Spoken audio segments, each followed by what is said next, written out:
selamat malam, assalamualaikum hadirin hadirat dimanapun Anda berada. Kembali bertemu dengan saya Om Wai dalam E-Talk Show with BHS.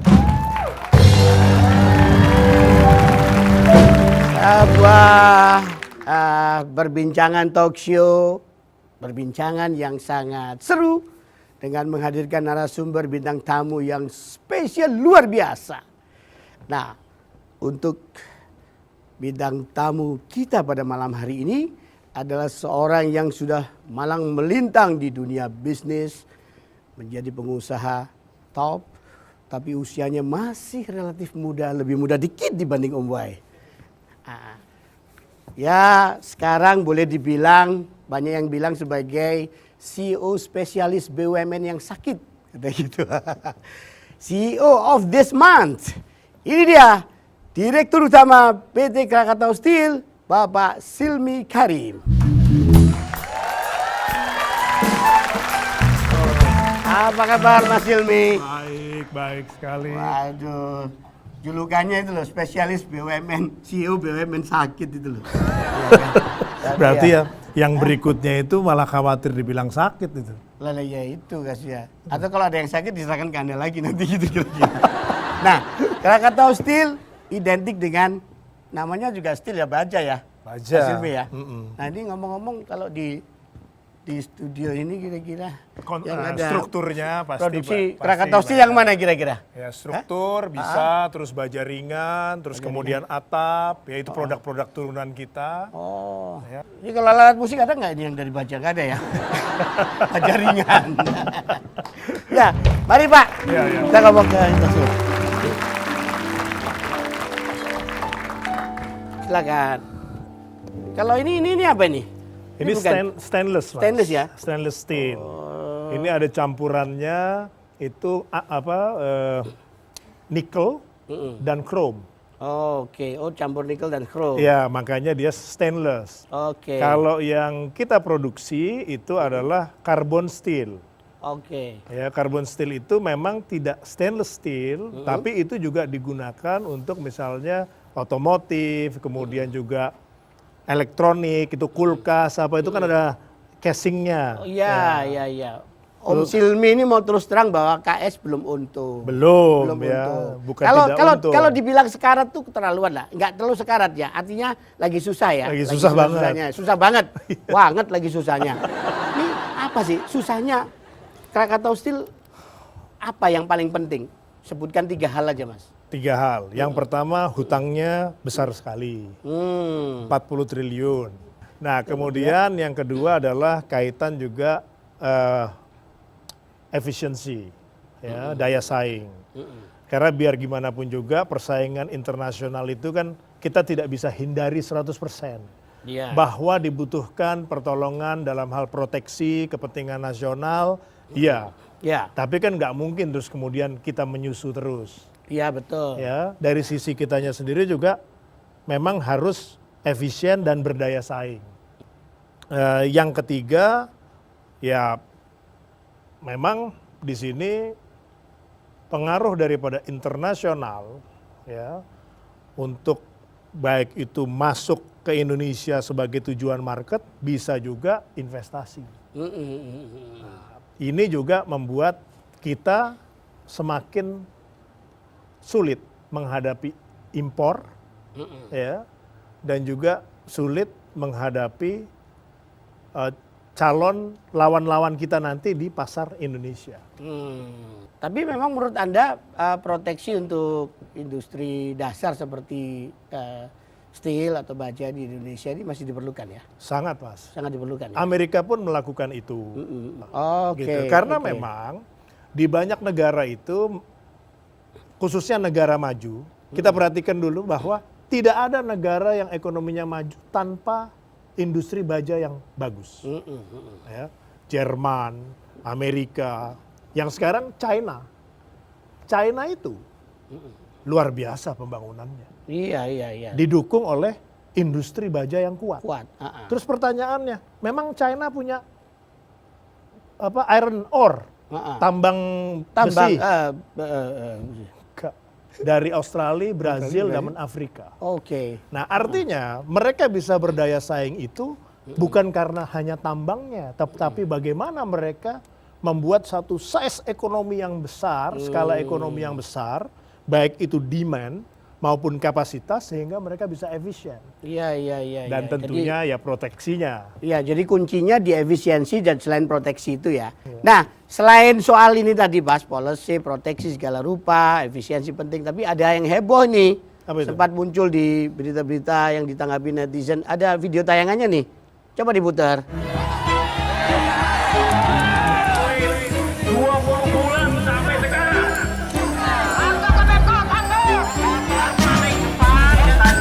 Siapa pembelinya kalau disewa itu orangnya hukuman yang layak bagi setiap warga negara. Ini undang-undang loh Pak. Bener nggak kupingnya? Koar-koar, tapi ada yang nemuin juga. Yuk, saya tawari.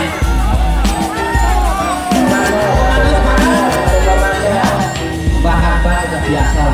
Selama kita nggak jebol tembok kayak dulu ya. Nah, di situ disebutkan soal kalau di spanduk itu ada apa namanya perumahan atau PHK sepihak. Ini ada kalau tidak salah di 1.300 orang. Nah, ini bagaimana Pak Silmi? Sebenarnya apa yang terjadi? Gini Mas, dalam konteks bicara PHK, Krakatau Steel tidak melakukan PHK terhadap karyawan. Yang kita lakukan adalah tidak melanjutkan ya, kontrak terhadap perusahaan yang menyediakan jasa-jasa tertentu untuk Krakatau Steel. Kenapa ini dilakukan? Karena memang yang tadi daya saing. Ya, terus kemudian juga kita harus mengambil keputusan untuk memperbaiki kondisi keuangan Krakatau Steel. Nah, ini masalah pilihan yang berat. Tidak ada seorang pimpinan dimanapun yang ingin mencelakakan warganya. Nggak ada. Sehingga ketika ada pilihan-pilihan itu, kita harus lakukan. Harus cepat lakukan. Karena kalau tidak, korbannya akan makin banyak. Jadi intinya Krakatau Steel memutus kontrak atau tidak memperpanjang kontrak dengan vendor penyedia tenaga kerja tadi itu. Ya penyedia jasa dan lain sebagainya. Jasa segala macamnya ya. Jadi terhadap para pendemo pengunjuk rasa ada ribuan itu, yang Anda mau sampaikan ke mereka apa sebaiknya? Allah Subhanahu wa taala itu kan sudah mempunyai takdir kepada setiap manusianya. Ya. Daripada berdemo, ya, daripada melakukan hal-hal yang merusak, akan baik kalau digunakan untuk mencari tempat baru. Memang tidak mudah, saya harus akui. Ngomong tuh gampang, gitu ya. Tapi pasti ada pertolongan. Nah, ini ada cerita yang lain lagi nih. KPK tempo hari kan ada salah satu direksi dari Krakatau Steel yang berurusan dengan masalah hukum ya. Coba slide-nya. Nah, ini KPK kirim ahli bantu jaksa di sidang korupsi dana pensiun Krakatau Steel. Kemudian sidang suap ex-direktur Krakatau Steel, saksi sebut Alex terima uang 200 juta rupiah. Terus pemberi suap akan bantu KPK bongkar kasus Krakatau Steel meskipun tidak jadi justice kolaborator. Ini istilahnya soal suap-suapan di BUMN khususnya Krakatau Steel. Ini bagaimana Mas Silmi supaya nggak terjadi lagi ya? Ini bagaimana ujian yang sedang dihadapi ini, ya kan? Ini ujian nasional istilahnya. Oh, iya. Kalau sebelumnya itu masih ujian kelas, iya, ya kan? iya, Gampang. Ini UNAS. Ini Krakatau Steel ujian nasional. Baru 8 bulan lebih atau mungkin 9 bulan nih saya gabung, ya. Memang sudah bertumpuk-tumpuk. Ya, bicara mengenai korupsi harus memang kita lawan. Ya. Di awal saya menyampaikan waktu saya bergabung, ya, saya tidak melihat ke belakang, saya melihat ke depan.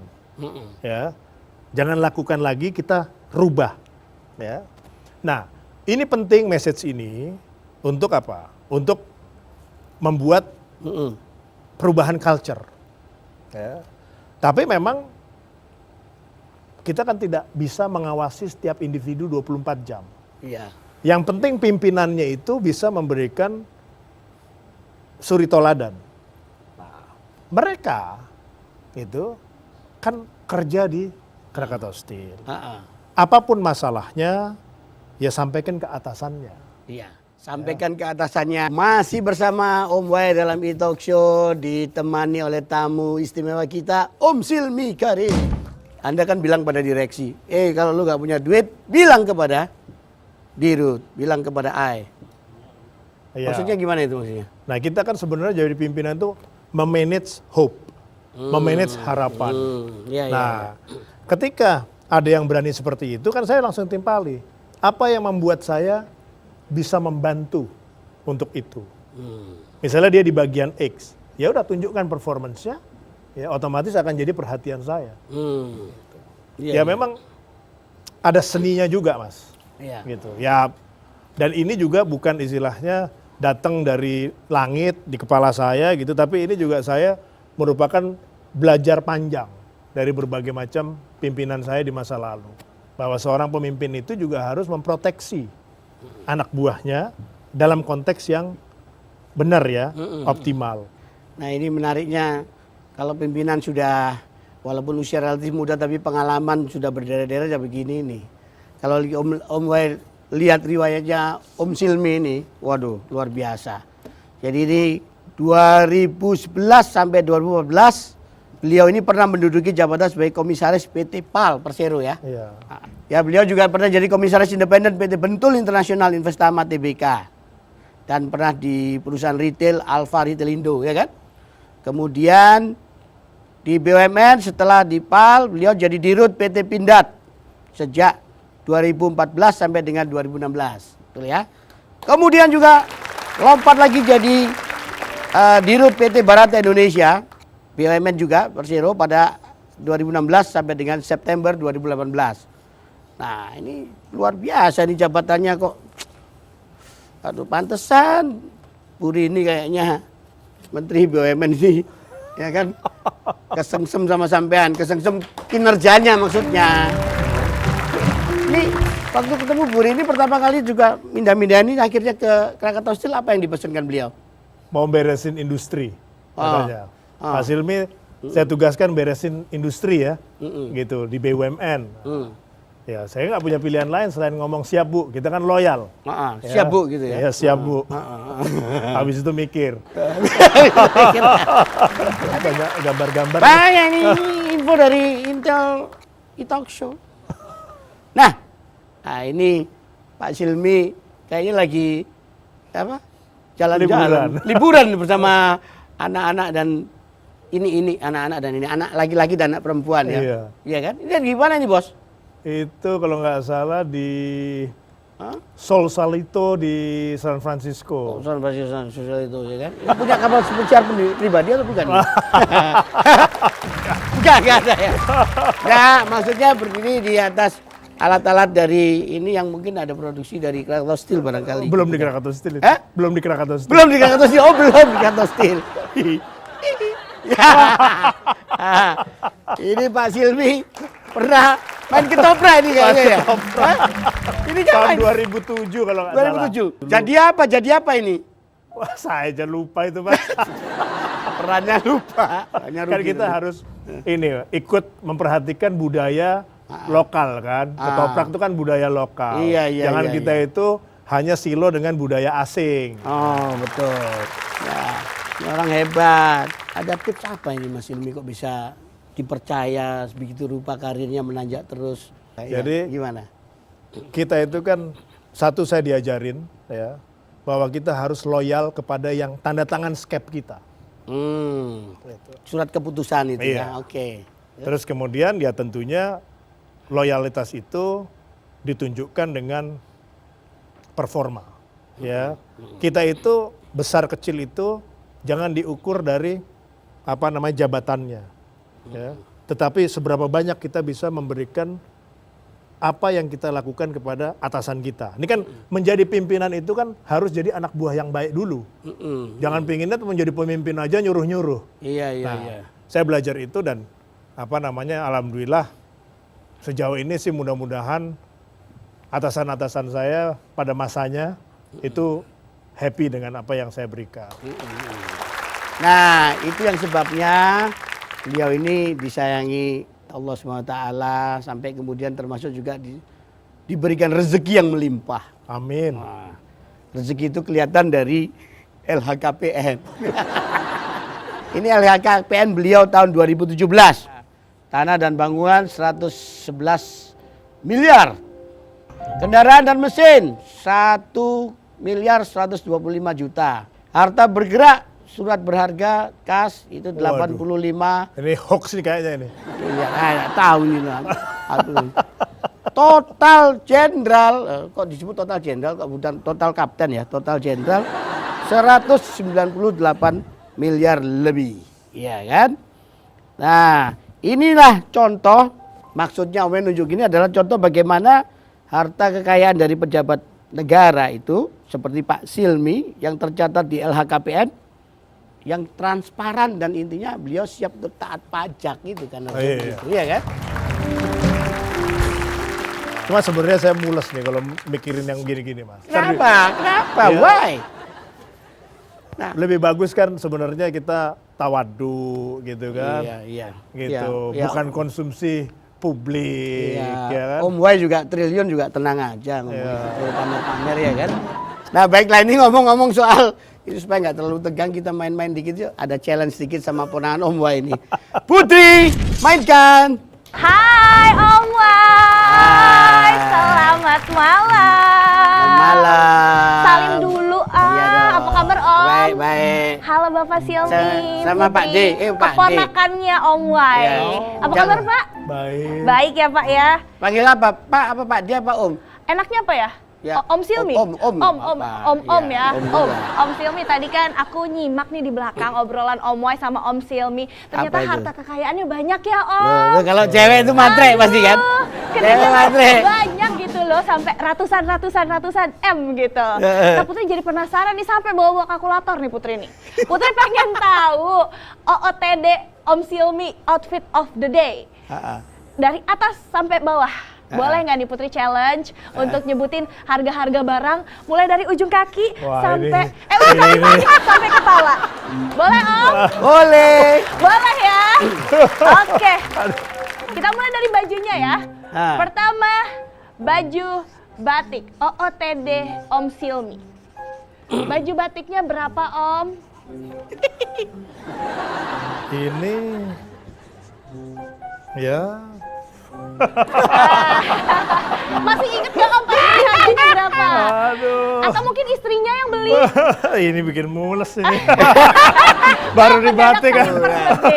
Berapa Om Silmi harga batiknya? Ya kisaran berapa ya? Ya mungkin 2 gitu. Sekitar 2. Oke, batik seharga 2. 2 M maksudnya. Oh, waduh, 2M. 2 juta ya? 2 juta rupiah batiknya. Sekarang kita pindah ke arah bawah yang ada di Di mana? tangan. Di bawah. Nggak ada. Oh, nggak ada apa-apa. Ini ada di jarinya. Oh, Oh, di jarinya tuh ada ini dibeli udah lama. cincin. Itu apa Om? Berlian? Apakah emas? Oh, Ini berlian. palsu ini. Oh, Zirkon. Zirkon. apa ini Om? Zirkon. Zirkon. Boleh dilihat? Mengkilat sekali loh. Berapa nih kira-kira kilatan Saya ini? nyesel nih datang nih. Apa-apa main-main. Kisaran aja Om, kisaran aja. Ya mungkin 10. Sekitar 10. Oke, 10, cincinnya 10 M lagi. 10. Kosongin dulu ya, nggak tahu M, nggak tahu juta nih. Ya. Sekarang kita ke tangan satu lagi mungkin Om. Ada jam Gelang. tangan. Gelang. Gelang tapi ada penunjuk waktunya ya Om. Sekitar berapa Om Silmi? Kayak 700.000 ini. 700.000. Kayaknya 700 tapi belakangnya aku kosongin aja kali ya. 700. Jam tangan 700. Mirip aslinya ya. Iya, KW ya Om. Iya. Tapi jangan dibanting. Jangan dibanting. Nanti sakit hati ya Om ya. Selanjutnya kita ke bawah lagi. Ke celananya Om Silmi. Jangan dalam apa luar? Luaran dulu dong. Iya, ini jahit Udah sendiri. dalam. Ini jahit sendiri. Oh, jahit sendiri. Jahitnya di mana nih? Punya penjahit langganan apa gimana nih Om Silmi? Iya. Kalau jahit sendiri kisaran berapa kalau Om Silmi? Berapa ya? Mungkin 1,5 2, kali. 5, 1,5 1,5 juta. Iya. Oke, Iya. celana 1,5 juta. Celana luar ya. Sekarang Celana luar. oh iya. Kita belum dulu ke bawah, Om. Om bawa dompet? Enggak, saya pakainya money clip. Tuh. Oh, aduh tidak ada ternyata Ini, dompetnya. dompet. Om, nanti digabung dong Om. Jadi dompet nggak ada nih. Iya. Berarti kita langsung ke sepatu ya. Berapakah harga sepatu dari Om Silmi? Ya.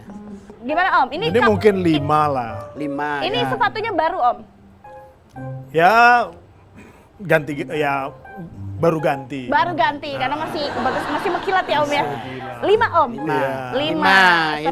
Itu setelah diskon itu. Oke. Ayo kita jumlahkan. Jumlahkan. 2 juta ditambahkan 10 juta, 12 juta ditambah dengan 700 juta ya kita anggap ini. Jadi 712 juta ditambahkan 1,5 juta, 713 juta 500 ditambahkan 5 juta untuk harga sepatu. Jadinya berapa tadi? 718 juta 500. Subhanallah. Itu 700.000 Itu ya. 700.000. Ada 2 versi kan. gitu. Kalau 700.000 berapa Jadi, gitu. Ini jadinya aku yang 700 juta aja ya Om ya. Karena kayaknya Maunya dia minta 700 juta. Oke. Tepuk tangan dulu dong dengan harga 718 juta 500 ribu rupiah. Luar biasa. Oke, terima kasih hadirin. Demikian bincang-bincang santai kita dengan Dirut Kakak Tausil Bapak Silmi Karim.